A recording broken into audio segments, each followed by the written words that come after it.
Still watching movies through your TV's built-in speakers in 2025? That's like pairing a Ferrari with bicycle tires. If you want real immersion, explosions that shake the room, dialogue that's crystal clear, and sound that wraps around you, you need a proper soundbar. I've tested a ton this year, and trust me, not all of them are worth your money. Whether you're on a budget or building the ultimate home theater, these are the 5 soundbars actually worth buying in 2025. Let's get into it.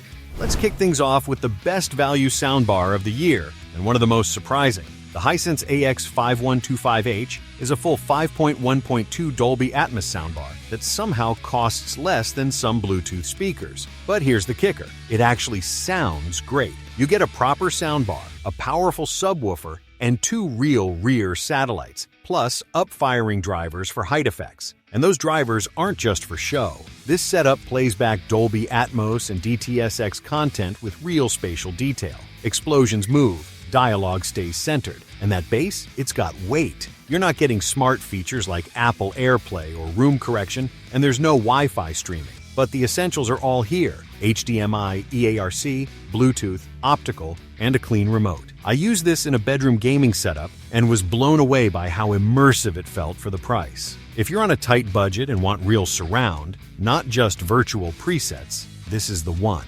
Next up, LG's S90TR. This soundbar sits in that mid-range sweet spot. Not cheap, but far from flagship pricing. What you get is a 7.1.3 channel system with all the modern features you'd expect. Dolby Atmos, DTS:X, eARC, a dedicated subwoofer, and 2 rear speakers. But the standout here is refinement. The S90TR sounds clean, full, and surprisingly detailed. The up-firing drivers do a decent job at creating height, even if they're not quite as convincing as what you get with more expensive sets. Dialogue clarity is excellent, bass has satisfying rumble without being muddy, and room correction helps tailor the sound to your space. You've also got Spotify Connect, Apple AirPlay, Chromecast, and LG's Wow Orchestra feature if you're pairing this with one of their TVs. It's a smart, no-fuss solution that works well across movies, music, and TV. This is the one I recommend to people who want solid performance across the board, with a little bit of everything, especially if they're already in the LG ecosystem.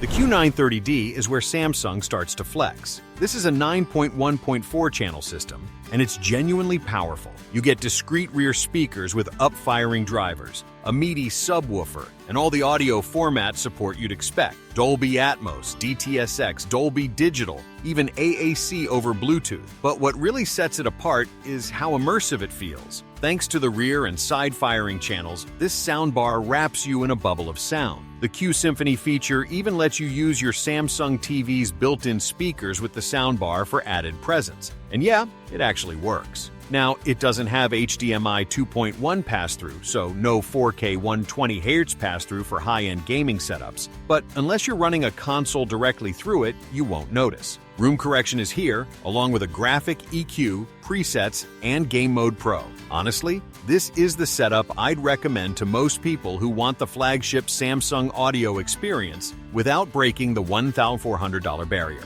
It gets loud, it stays clean, and it delivers real Atmos without requiring a PhD in home theater installation.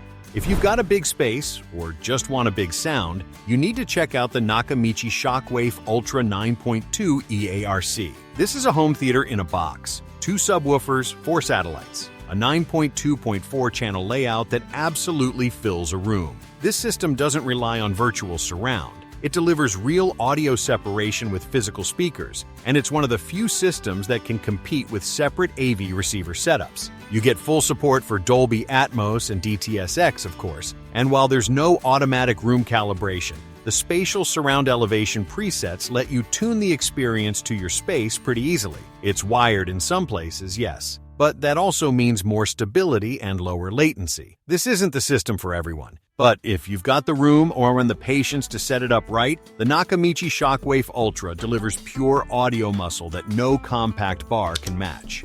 Here it is, the soundbar that does it all. The Samsung HW-Q990D is the best soundbar you can buy in 2025. Full stop. This 11.1.4 channel monster delivers massive, room-filling sound with pinpoint accuracy. It's loud, clean, and immersive, whether you're watching a movie, playing a game, or just listening to music. It supports HDMI 2.1 pass-through. So yes, you can plug your PlayStation 5 or Xbox Series X directly into it and get full 4K at 120 Hz. It's also got game mode VRR, ALLM, Dolby Atmos, DTS:X, Dolby Digital Plus, and Dolby True HD. And with Samsung's Q Symphony feature, your TV's speakers become part of the system. Private listening is a new feature this year. It sends audio only to the satellites, which is perfect for late-night gaming or watching movies without waking up the whole house. You've also got a full EQ, multiple presets, voice enhancement, and one of the most intuitive remotes out there. I've run everything from Netflix to Blu-rays to Spotify through this system, and it's handled it all flawlessly. It's expensive, yes, but this is flagship tech that actually feels worth it. If you want the best soundbar in 2025, this is it.